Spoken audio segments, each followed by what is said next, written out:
ব্যাস অনেক। বাহ, এক চর খেয়েই অনেক পরিবর্তন।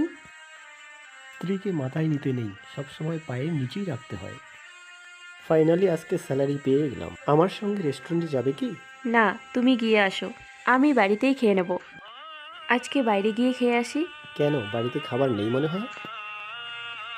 ওকে খুব উদাস মনে হচ্ছে। 3:30 বাজে। এত রাত্রে আল্লাহর কাছে কি দোয়া করছে? কোথায় যাচ্ছ? এই সময় তো তুমি কফি খাও, এখনই নিয়ে আসি। না, আমার কফি লাগবে না, বসো। কিছু শিকায়ত আছে আমার কাছে। শিকায়েত? আমি আমার সব শিকায়েত আল্লাহর কাছে করি। আর রাত্রে কান্না করতে করতে আল্লাহর কাছে কি দোয়া করছিলে?